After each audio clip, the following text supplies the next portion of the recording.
Welcome to the Deep Dive, where we take a stack of sources, articles, research, our own notes, and really try to pull out the most important nuggets of knowledge or insight. That's the plan. So today, we're asking maybe a playful question. What if reality isn't quite as, solid as we think? What if our deepest fears, our biggest ambitions, even just our everyday annoyances are just a hair's breadth away from the utterly absurd? Right, because sometimes the most profound insights, they really do come wrapped in the ridiculous. Exactly. And that's precisely where we're headed today. We're venturing into the unique, mind-bending, and often hilariously philosophical short stories of Robert Sheckley. Specifically, we're drawing from his collection 16 Terrifying Stories. And don't let that title fool you. It's less about conventional terror. Oh, definitely. Much less. And more about the delightful absurdities of existence and how what may be possible is often far stranger and funnier than what we currently perceive as real. Absolutely.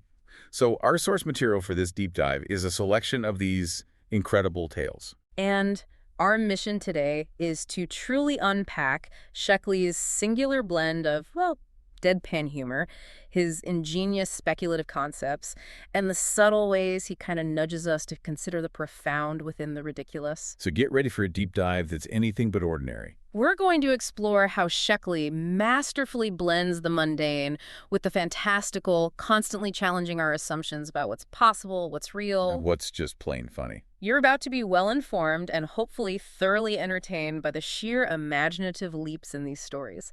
Okay, let's unpack this with the author himself right at the very beginning of the collection as he attempts to craft an introduction. Yeah, the intro to his own book. He tells us he's been searching the internet for introductions and in a moment that's both hilarious and honestly relatable. Oh, totally relatable. He only finds dating sites. He then declares he'd rather stick to his own delusions than the internet's information. Huh. What do you think Sheckley is genuinely trying to tell us about creativity itself here by starting with such a meta, almost self-deprecating reflection?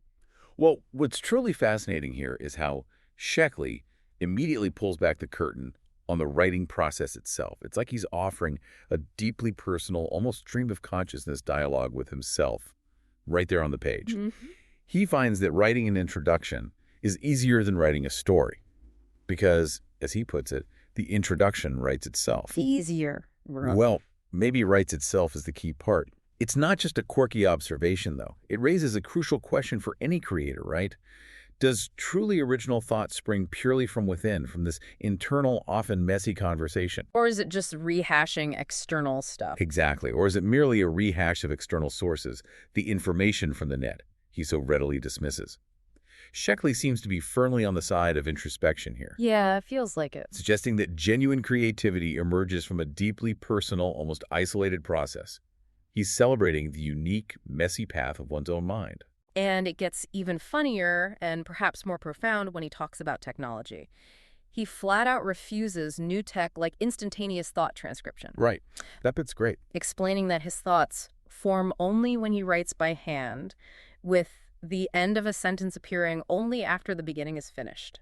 I mean, that's incredibly relatable for anyone who prefers the tactile feel of pen to paper, right? Definitely. But in a world of advanced tech, it becomes this funny, almost Luddite stance. Yeah, it kind of does. It really makes you wonder, could this physical act of writing literally shape thoughts?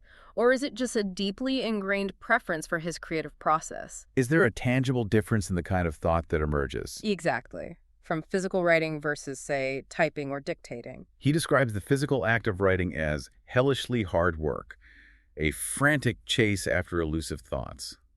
He calls it an insane pursuit, but it is precisely this effort, this struggle, that gives birth to the work.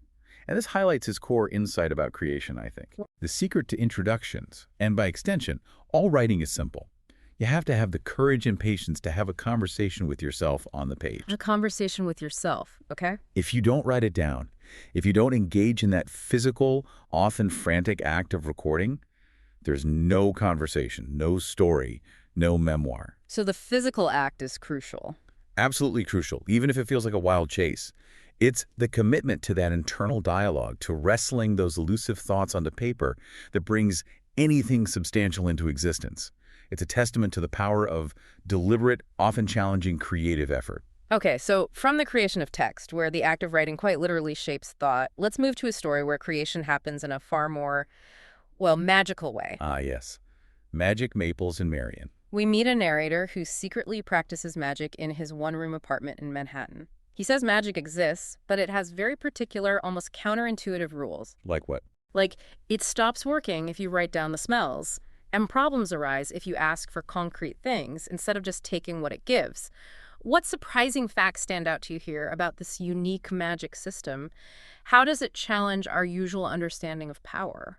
Well, if we connect this to the bigger picture of Sheckley's unique worldview, this magic system suggests a power that thrives on ambiguity, secrecy, and a certain kind of passive acceptance. Passive acceptance. Yeah, it operates almost antithetically to science, which demands observation, replication, precise outcomes. The idea that magic doesn't work in the open and doesn't like to be watched is crucial. It's a very different kind of power. Totally. One that resists explicit definition or demonstration. It relies on a certain faith in the unknown, a willingness to accept what comes rather than imposing your precise will upon it. Which fundamentally shifts the dynamic. Exactly. Magic isn't a tool of control here. It's a capricious force demanding deference.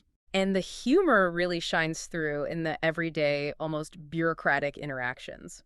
There's this hilarious moment with Phil, the floor manager at Sullivan's department store where our narrator works. Oh, yeah, Phil. Our narrator duplicates a jacket, and Phil catches him. When asked to explain, he just mumbles, "I do magic. I do them in Temenos, a sacred place." And Phil's reaction is priceless. Right. He doesn't fire him immediately, but asks for a coin to be duplicated.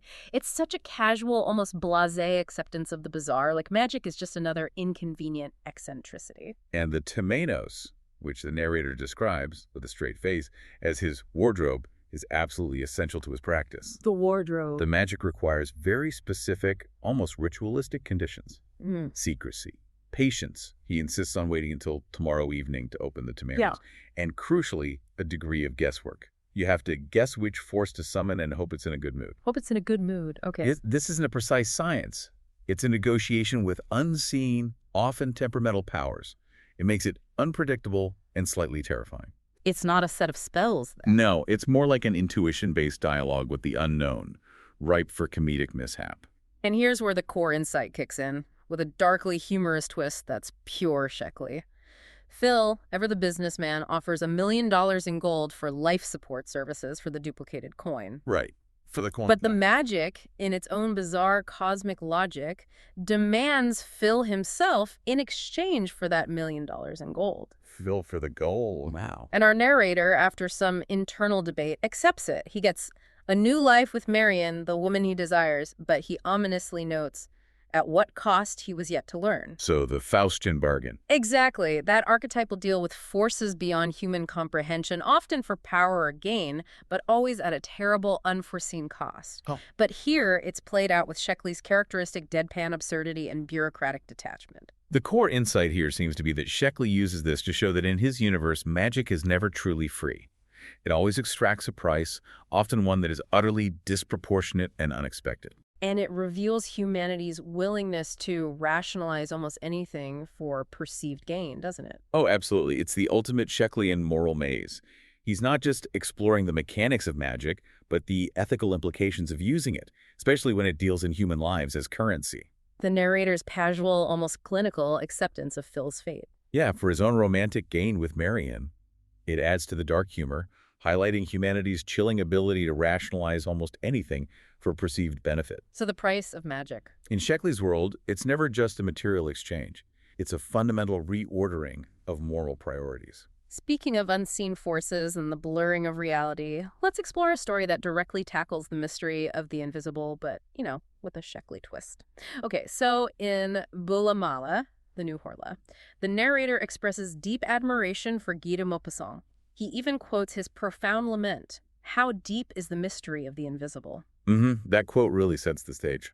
It emphasizes the limitations of our senses. Our eyes unable to see tiny or distant things, our ears merely converting vibrations, our inferior smell and taste. Maupassant longs for other senses to reveal other wonders. What about this Maupassant quote and the narrator's admiration of him stood out to you? How does it lay the groundwork for Sheckley's exploration of perception? Well, this passage sets up a crucial philosophical foundation for the entire story, doesn't it?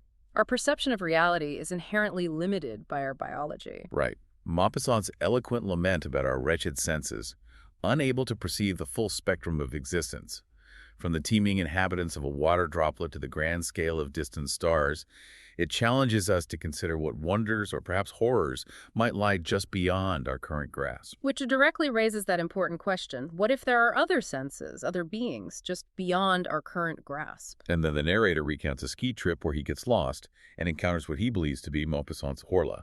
The Horla, that's a direct and chilling reference to Maupassant's famous 1887 short story about an invisible, ethereal being that subtly infiltrates and eventually dominates a person's mind, driving them to madness. Yes, so Sheckley takes this philosophical musing about unseen forces and transforms it into a terrifying yet absurdly humorous personal experience. And the blurring of reality within the story provides some fantastic dark humor. There's a moment when the narrator imagines his friend Janie is there, talking to her, only to realize he was yelling and screaming by himself. He confesses with this blunt, almost clinical self-awareness, "Because of course I did that. Janie wasn't there." That self-awareness is key. This candid admission of delusion, tucked into a potentially terrifying encounter with the supernatural, adds a fantastic layer of dark humor. It really does. It makes you question not just what's real in the external world, but what's really happening in the narrator's mind. Right, how much of his experience is self-generated. And the Horla in this story eventually sacrifices itself for him, which is a bizarre, almost benevolent twist for a supernatural entity typically associated with malevolent influence. That is weird. But the true core insight of this story, I think, lies in the subjective nature of experience and memory, especially that second part about Janie, which he never told anyone. The secret experience. Exactly. It leaves us with the unsettling thought that the truly supernatural might just be what we experience alone in our own minds. Those private, unshared realities that define our most profound and sometimes most absurd moments. So the power of the mind. Yeah, the power of the mind to construct or distort reality is far more potent and unsettling than any external entity. It prompts us to consider that our most terrifying encounters might actually be internal, a product of our own perceptions and fears. From unseen beings influencing us from the shadows, let's go to a place where unseen influences are, well, a daily fact of life, and where human minds are literally maintaining reality. Transylvania. Imagine driving through the Transylvanian mountains in a fierce storm, your companion's nervous, and then meeting Ioan Florin. He seems like a benevolent hotelier, claims his unfinished hotel will be the best in the area. But he's more than that. Oh, yeah. Florin isn't just an innkeeper. He's a self-proclaimed philosopher of the unseen. What stood out to you about his worldview? How does it challenge conventional thought? Florin's argument is quite profound, actually. It directly challenges conventional scientific thinking. He posits that nature itself, in its blind structure, is governed by spirits, which from time to time interfere in human affairs. Governed by spirits interfering? Yeah. He states that the spiritual world is complete and independent, capable of causing anomalous weather phenomena and other inexplicable events. What's particularly striking is how he seamlessly blends the scientific and the mystical. How so? He uses terms like single atom and ghost or malicious influence in the same breath. He implies that these unseen forces can operate at both micro and macro levels, permeating the very fabric of reality. Which raises that question again. Right. What if the inexplicable phenomena we observe, from a sudden storm to a strange intuition, are not random, but manifestations of a spiritual realm we simply cannot perceive, yet that subtly shapes our world? And the story truly gives us a chilling glimpse into the insidious power of Florin's ideas through the narrator's subsequent nightmare. Oh, that dream. He dreams of his companions, Giulio and Gina, decapitated, their heads grotesquely swapped, and then Giulio's head smiles and talks to him. Properly creepy. This surreal horror then leads to the narrator's creeping paranoia. He imagines Florin chucking in his warm living room, sipping a glass of brandy, while his vile insinuations spread like spores of mold until months or years later, they will bear fruit. It's a masterful descent into paranoia, culminating in him imagining his wife Helen poisoning him over dinner. It's a darkly comedic exploration of the power of suggestion and how easily our minds can be manipulated. Shows how a single disturbing idea can just take root and unravel one's perception of reality. Yeah. So what's the core insight here? Well, maybe the spirits or influences Florence speaks of aren't necessarily supernatural entities in the traditional sense. Perhaps they're the insidious power of ideas and suggestions themselves. Ah, like mental spores. Exactly.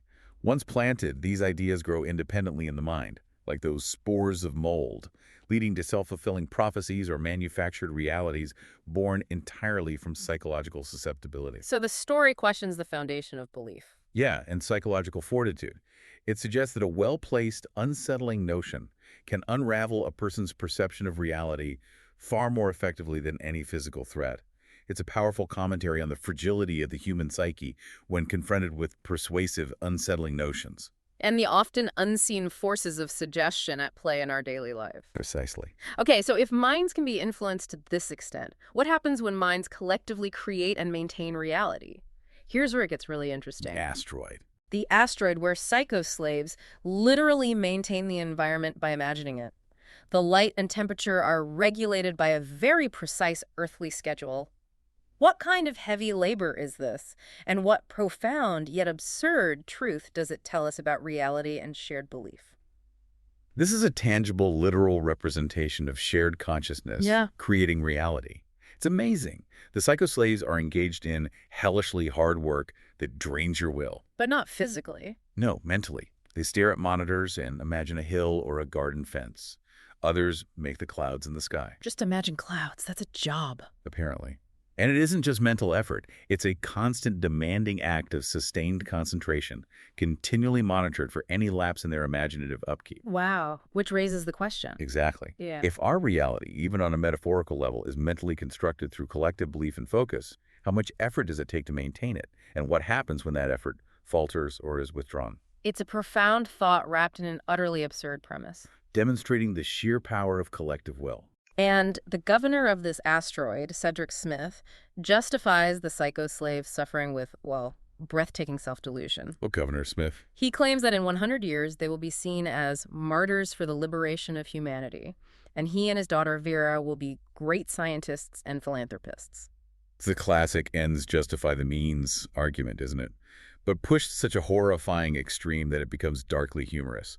The sheer audacity of his rationalization for this literal mental slavery is quite something. But then there's Ned. Right, Ned, the protagonist. Despite being in a dire situation himself, he has a strong moral compass that directly clashes with the governor's warped utilitarianism. He insists on freeing the slaves before escaping. Providing that moral anchor. Yeah, in this otherwise absurd world. And the climax is pure Sheckleyan genius. What happens? The moment the slaves realize the doors are unlocked, they collectively and instantly stop imagining the asteroid's reality. And then, poof, the world of Manator dissolves. Corridors disappear. Floors open. Parts of the ceiling fall away. The governor himself falls into a void, his mouth open in a soundless scream. Wow. It just vanishes. It's not just a metaphor. It's a literal, instantaneous consequence of collective mental maintenance failing. Demonstrates the direct power of their minds. So this is a powerful and hilariously literal metaphor for the fragility of constructed realities, whether they are physical environments or social systems. Exactly. When the collective will or belief that sustains them breaks, they literally fall apart. It's also a brilliantly humorous take on what happens when you don't pay attention to maintenance, whether it's a building, a social construct, or an entire world. Right. Don't stop imagining that garden fence. If reality can literally dissolve like that, what about the spaces within our own minds, our most intimate, private realities? Our journey continues with a truly bizarre encounter that turns a classic myth right on its head. Okay, lay it on me. We find primary spirits on a beautiful, uninhabited planet. These disembodied eternal beings discover Pandora's box. Pandora's box. What do they do with it, given their seemingly perfect, unchanging existence? What does it reveal about the nature of novelty? Well, their immediate reaction is a quintessential Sheckleyan philosophical debate. Uriel argues they don't need luck, being eternal beings, with everything we need. He asks, what do we need luck for? Fair question for an eternal being, I guess. But Puck, ever the instigator of curiosity, suggests the box might bring something new. After a day-long argument where still more disembodied creatures joined in, drawn by the intellectual dispute. For a big philosophical debate club. Pretty much. They finally decide to open it. Okay. And then, in a blink, they disappeared. They just disappeared. Gone. It's a stark, almost comically abrupt resolution to their eternal debate. demonstrates that even endless contemplation can be swiftly overridden by the allure of the unknown. And here's the truly hilarious and profound twist, right? Oh yeah. A man and woman, Myra, emerge from the box. The spirits who had everything and supposedly needed nothing new are instantly vanished, replaced by these mortal physical beings. It's a brilliant, humorous inversion of the traditional Pandora's box myth. Totally. Instead of releasing evils into the world, this box consumes the eternal and releases the mundane, the human. The spirits disappear because their existence was defined by everything and nothing new, and the box delivered exactly that, something new, humanity itself, which is the absolute antithesis of their unchanging, self-sufficient existence. So the core insight here raises an important question. What happens when pure, unchanging existence encounters the unpredictable chaos of novelty and change? Right. It subtly mocks the idea of an existence without challenge or transformation, suggests that perhaps true meaning or even continued existence requires the dynamic interplay of new experiences, even if they are chaotic or seemingly mundane. The spirits in their perfection. Yet, in their perfection and self-sufficiency, were ultimately fragile to the disruptive force of genuine novelty. Their inability to adapt to something truly new led to their undoing, leaving behind the messy, unpredictable, and endlessly fascinating human experience. And speaking of characters named Myra. Indeed. We next find Charles Brenton, who gains the unique and somewhat invasive ability to pass through membranes separating one mind from another. Mind hopping, okay. He uses this power to enter Myra's mind, and then it gets really, really weird as a mundane bureaucracy crashes into a surreal mental landscape. How weird. Myra, it turns out, is an alien sexual criminal found residing quite comfortably in the mind of a man named Gersten. An alien criminal living in someone's head. And then the Mind Police, third squad, arrive, complete with rather flimsy plastic badges. The Mind Police with plastic badges. Yep, which immediately raises an important question in a deeply humorous way. Yep. What are the boundaries of privacy when consciousness itself is a traversable space? Yeah, seriously. It blurs the line between internal thought and external criminality, creating a truly unsettling yet darkly comedic scenario. The idea of a police force patrolling thoughts and arresting inner dwellers is pure Sheckley, a bureaucratic overlay on the most intimate of spaces. So what about Gersten, the guy whose mind is being policed? Gersten initially just wants to sleep, a perfectly normal desire, but he learns he's in a personalized dream corridor accessed via a Sleepwell website. Oh, website for dreams. And that he signed up for mental adventures just before he died. Wait, he's dead. That's the ultimate reveal. Gersten is dead, and this reality is an afterlife service. He's trapped in a virtual afterlife, and the company running it has ways to keep the dead alive. So it's the ultimate commodification of existence. Even death becomes a product you subscribe to. Pretty much. And the exploration of Gersten's mind is absolutely hilarious in its mundane details. His virtual kitchen is an encyclopedia of all recipes ever invented, complete with absurdly specific options for duration of eating, from a mere 5 nanoseconds to a leisurely 18 hours, and intensity levels up to orgasm. Eating intensity up to orgasm? Yes. Seriously? He meticulously keeps his mind clean, boasts a virtual cleaning supply closet, but, in a wonderful touch of irony, has no virtual bathroom. No virtual toilet. But orgasm level eating is fine. Apparently. And Myra's subsequent discovery of a screaming staircase leading to his subconscious and then the pleasure center is vintage Sheckley, highlighting the absurdity of applying mundane, even bureaucratic rules to the deepest, most primal recesses of the human psyche. So the core insight here is a brilliant satirical look at commodified experience and the ultimate loss of agency, even in death. Exactly. If death is just a pathological state of hypnosis, as the story suggests, then personal identity and free will are merely services you subscribe to, controlled by some unseen corporate entity. The humor lies in the mundane bureaucratic overlay on something as profound as the afterlife, reducing existential concerns to a consumer choice. Right. It makes you wonder how much control we really have over our own experiences, even the ones we think are profoundly personal, and what new possibilities arise when even mortality can be monetized. It's a very pointed critique of consumer culture, isn't it? Implying that even our ultimate fate could be turned into a product. And the idea that you could bribe the computer in the afterlife to be regenerated, as we see later with Achilles, reinforces this bureaucratic, almost corporate approach to existence beyond life. It's Sheckley asking, what if the greatest power isn't magic, but market demand. Exactly. If minds can create virtual worlds and even commodify the afterlife, what about worlds shaped by absurd alien market demands? Now we get to President Rice facing a truly unique crisis. Okay, what's the crisis? An alien, Ong from Omer, tells her the sun is expanding. It will destroy Earth in 30 years. The Omerians are here to help evacuate. Sounds good so far. Evacuation plan. Yes, but it requires clearing an entire continent for launch pads, destroying trade and agriculture. Ugh, there's the catch. What's the human catch, though? How does Sheckley turn this apocalyptic scenario into a cutting yet humorous commentary on human nature?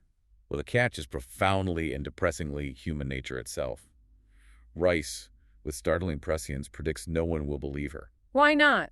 Alien proof, imminent doom. Because it will immediately be seen as a devilish government conspiracy, or a plot by small gray aliens, or even the long-lost ancestors.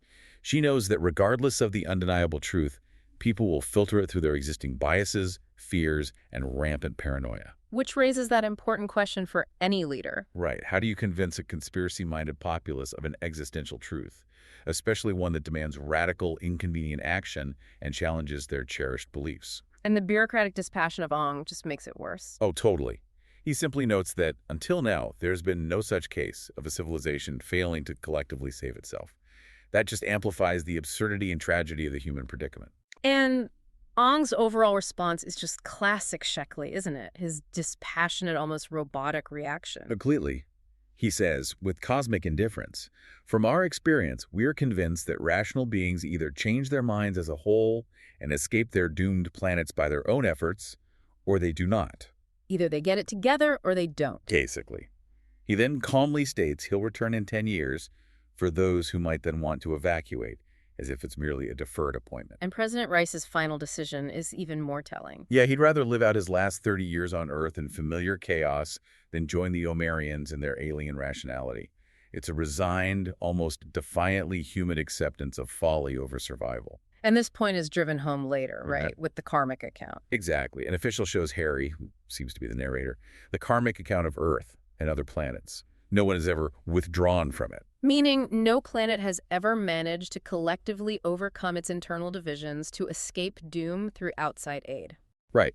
It suggests a cosmic bureaucracy, treating planetary fate like a bank balance, a set of predetermined probabilities based on collective irrational behavior. So the core insight is Sheckley's humorous yet biting critique of human irrationality, paranoia, and the seemingly inherent inability to respond collectively to a clear external threat.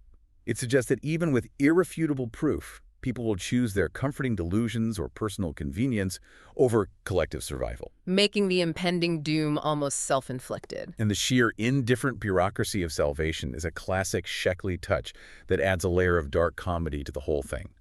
Suggests some fates are simply ledger entries. And if you think government conspiracies and cosmic ledgers are strange, wait until you hear about alien market demands for literature. Oh, this one's a gem. Our narrator, a writer, meets a trader of compositions from Sinister 1 and 2 who wants a 10,000-word novella. Sounds like a standard freelance gig. Ah, but the catch. The trader doesn't care about the content because he won't read it himself. He just needs something for the Sinistrians. Okay, so what kind of artistic feedback does he get on his profound work?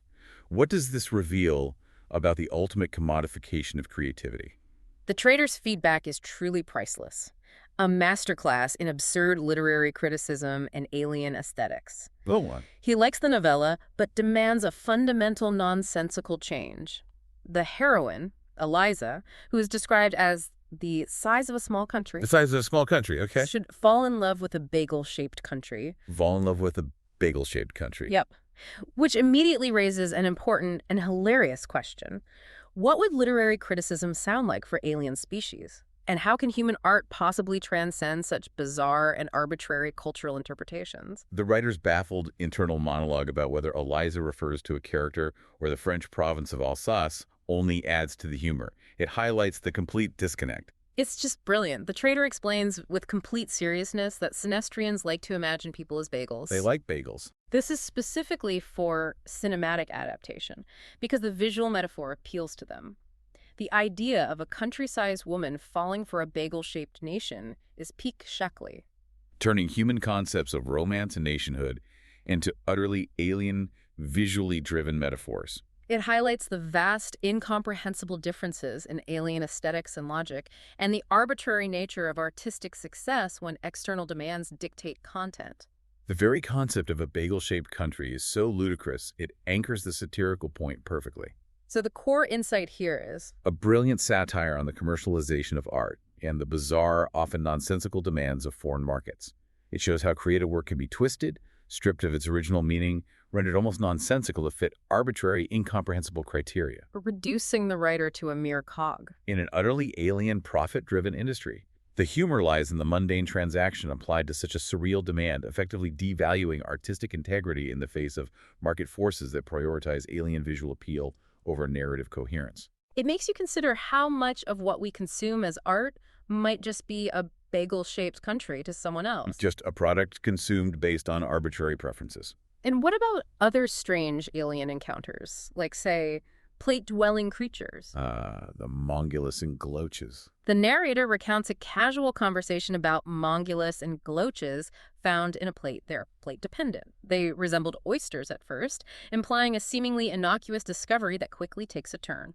The strange origin story is delivered with typical Sheckley deadpan.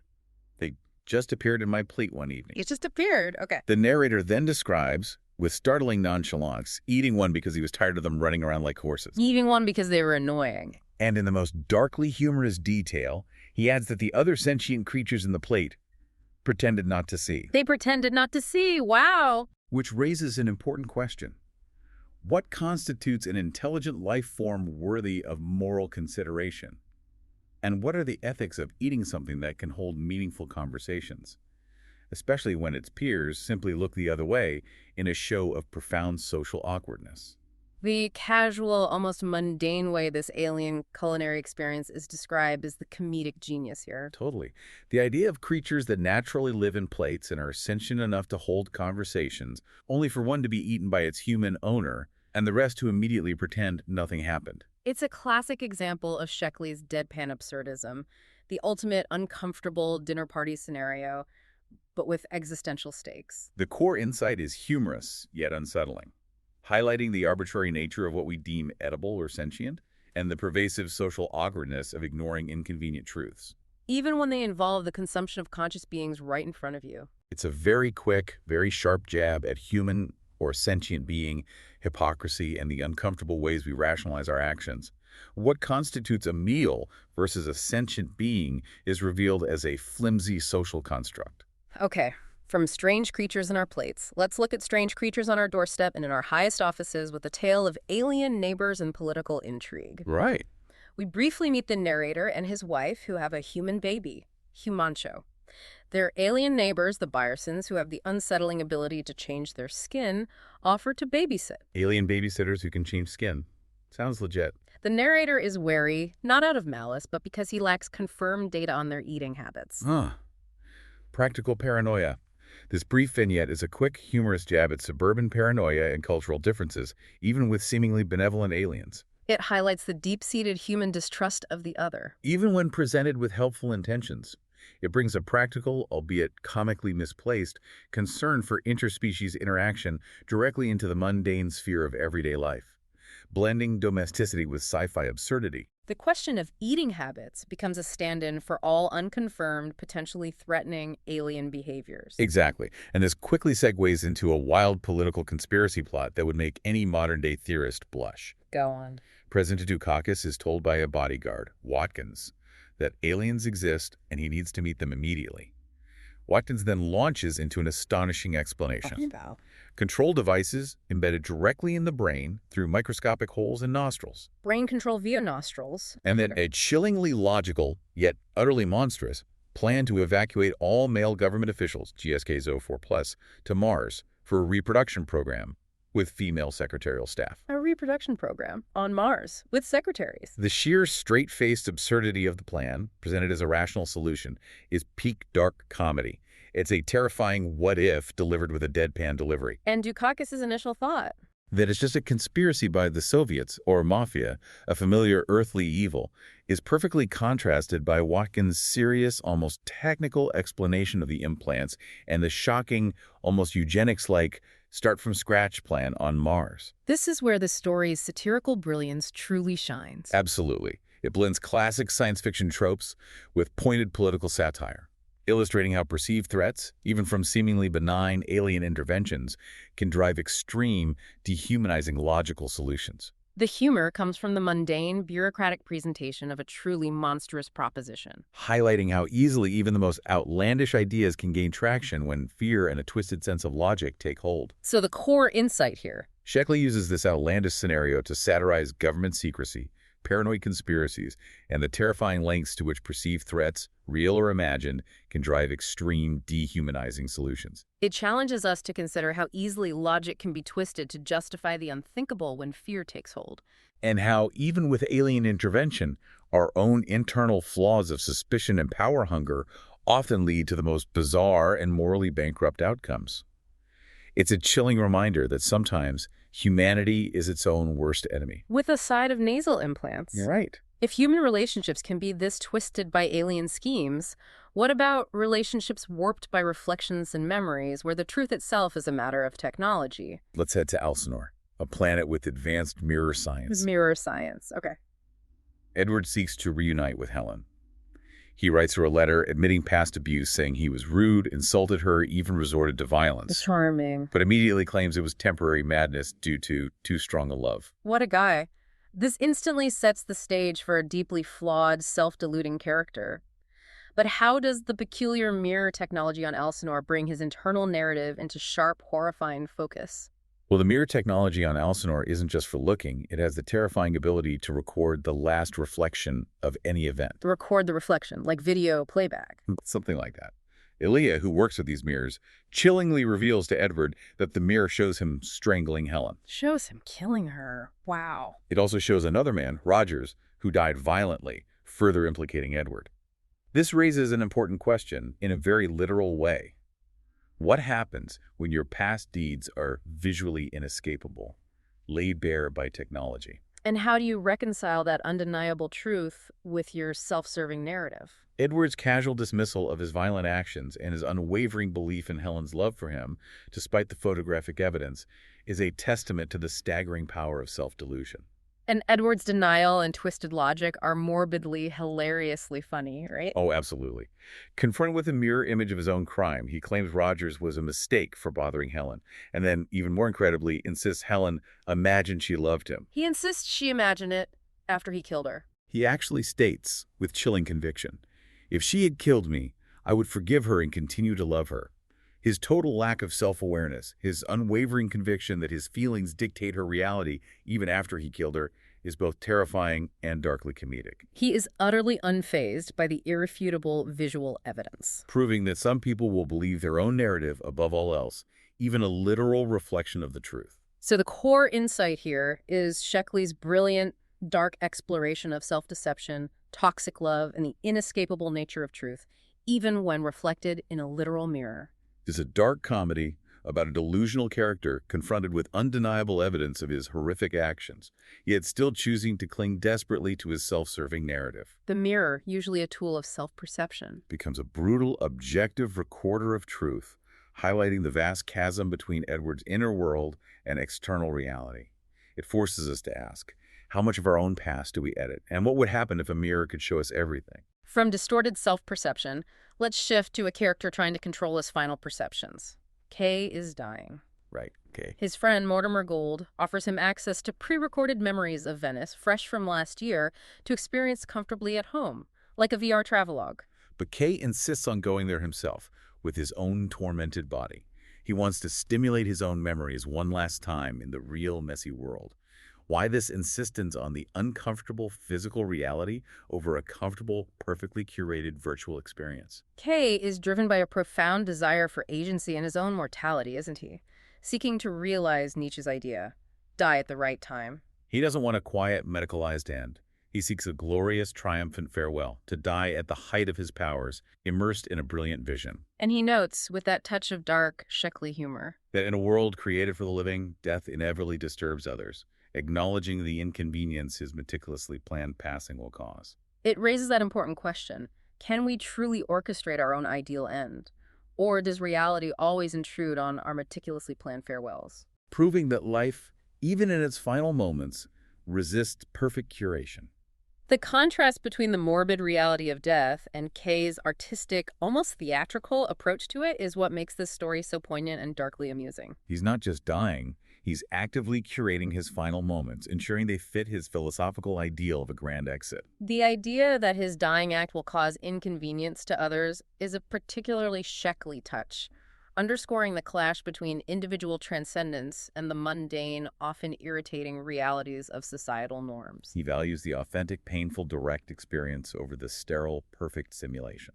So the core insight here contemplates the nature of memory. Yeah, the nature of memory, the profound desire for agency in one's own mortality, and the often messy reality of death clashing with the ideal. Kay understands that memories are living things, constantly stimulated and reformed by new experiences, not just static recordings. Right. He seeks to infuse his final moments with fresh, vivid sensory input, even if it means discomfort and pain, believing that true meaning lies in the lived experience right to the very end.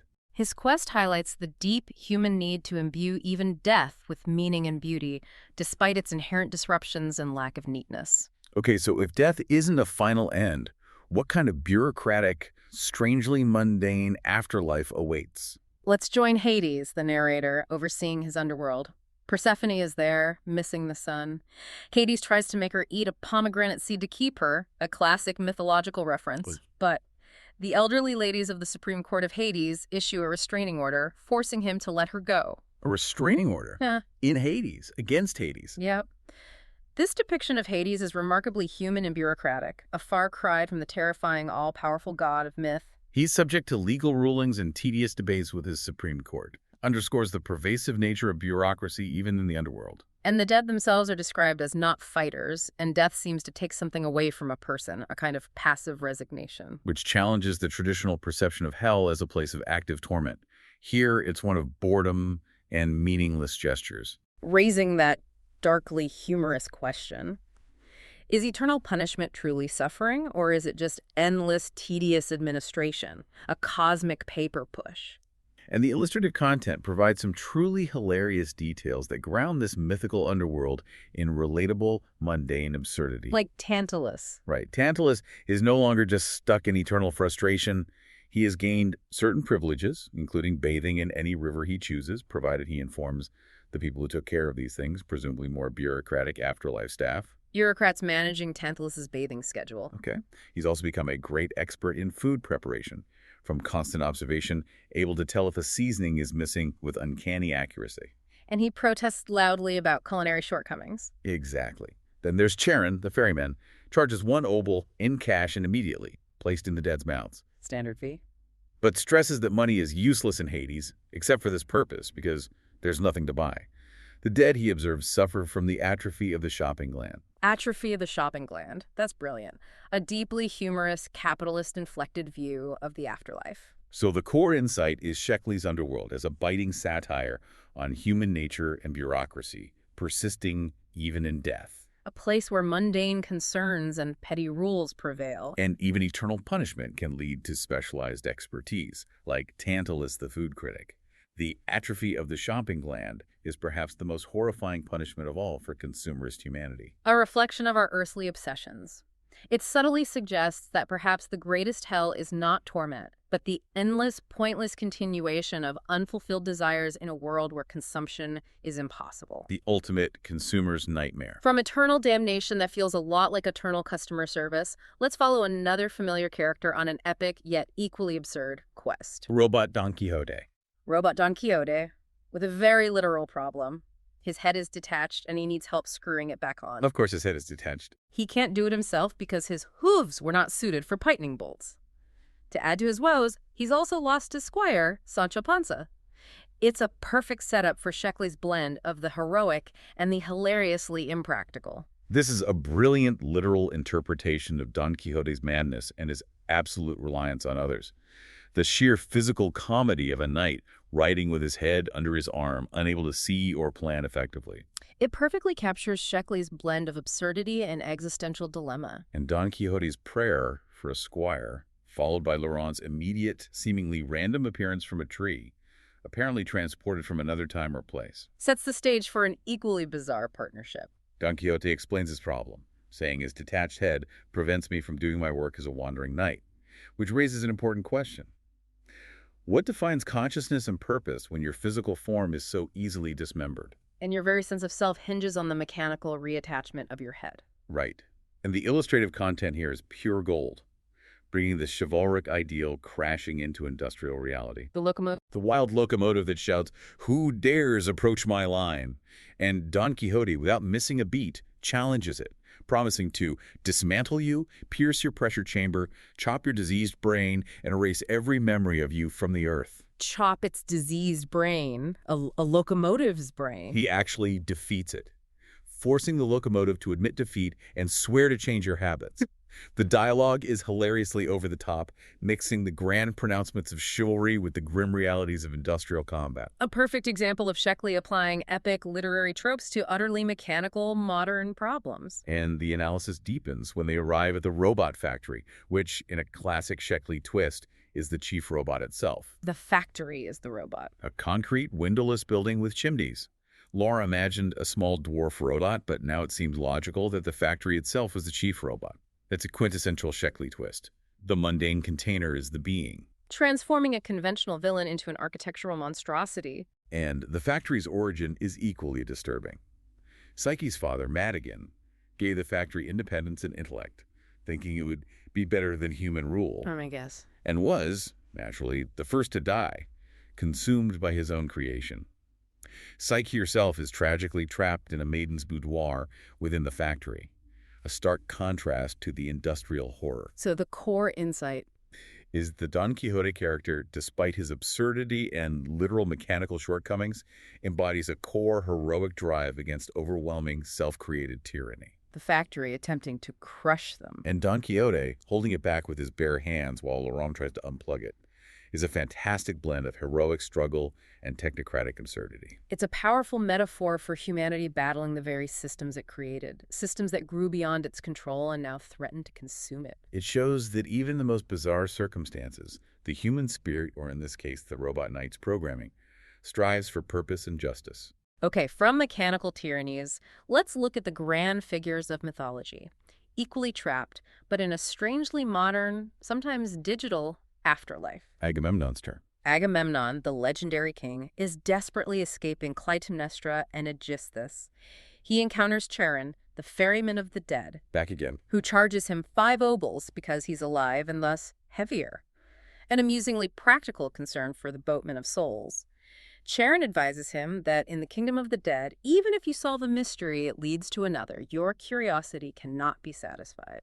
What surprising insights does Charon, the ultimate guide to the afterlife, offer about the nature of existence itself? Well, this is crucial. Charon tells Agamemnon that he and others in the underworld are only actors in old plays, which have greater or lesser significance according to the whims of the epic. Actors in old plays. That raises an important metatextual question. Are our lives just performances for an unseen audience? Or perhaps for a cosmic computer that dictates our narratives? The idea that historical and mythical figures are mere characters whose significance waxes and wanes based on a cosmic whim, it's both humbling and utterly bizarre. Stripping away the perceived gravitas of their existence, making even legend a form of entertainment for some unknown entity. And the illustrative content just drives this meta-narrative home with a punch of humor and existential dread. How so? Agamemnon meets Tiresias, the blind prophet, who is notably wearing a mask to avoid anyone having power over him, specifically referencing Merlin and the Lady of the Lake. Showing that even in death, old fears and magical vulnerabilities persist. Tiresias mentions the Schrodinger's cat thought experiment, that paradox of quantum uncertainty, and refers to 2 worlds, the world of Earth with its various time frames and the world of the lottery. This directly hints at the underlying narrative structure. Are these stories just possibilities being played out, a cosmic lottery of realities? Where different timelines and outcomes exist simultaneously. Seems like it. And then there's Achilles, the great hero, also trapped in a computer-generated city of the dead, which could dematerialize into a play of lights at any moment. A computer-generated afterlife. He realizes his existence is temporary and a manipulative concept in someone else's mind, and he has to literally bribe the computer to be regenerated and continue his existence. Bribe the computer. That's a very meta, darkly humorous twist on Greek mythology. Suggests that even the most legendary heroes are subject to the whims of a cosmic programmer or an indifferent machine. Their immortality reduced to a subscription service. The ultimate deconstruction of heroism. So the core insight for us is this profound realization that existence itself might be ephemeral, a simulation in an indifferent mind, or a fleeting program run by a powerful computer. It's a thought that's both terrifying in its implications for free will and oddly liberating in its potential for infinite possibilities. It's the ultimate expression of what's possible within these stories, that all of it might be a grand, absurd program. And Agamemnon's encounter with Helen in the Elysian Fields and her alluring invitation, followed by him still wanting to go home, despite everything he's learned about his existence being a mere play. It brings a strangely grounded human touch to this existential crisis. Yeah, that need for home, even in a simulated afterlife. How does it feel to think about your own reality potentially being just a temporary performance, subject to the whims of an unseen observer? It forces you to question the very solidity of your own perceptions and the narratives we construct about our lives. If our heroes are just data points in a cosmic algorithm, what does that make us? It suggests that perhaps the only true reality we can ever grasp is our own subjective experience, however sleeting or manipulated it may be. #outro. So wow, we've traversed Robert Sheckley's mind-bending landscape of the absurd today, from authors battling their own intros to magical contracts with darkly humorous consequences, minds that literally build entire worlds, and underworlds run by absurdly mundane bureaucrats. We've seen love stories involving bagel-shaped countries, witnessed the strange ethics of eating plate-dwelling sentient creatures, and face the existential dread of being a character in a computer's fleeting dream, only to find that even death can be commodified. It's quite a ride. In a world where even reality can be managed by psycho slaves, where dead people sign up for virtual afterlives, and where the most powerful figures are just actors in a whimsical play for some unknown observer, perhaps the ultimate act of courage is simply to keep demanding an answer. Or to keep seeking your home, even when it's just a thought. Or to just keep writing, one hand-penned word at a time, even if you're not sure who's reading. Indeed. What kind of world are you creating with your own attention and beliefs? What realities do you maintain through your focus, and what hidden costs might they entail? And what surprising possibilities might be lurking just beneath the surface of your own, seemingly mundane reality?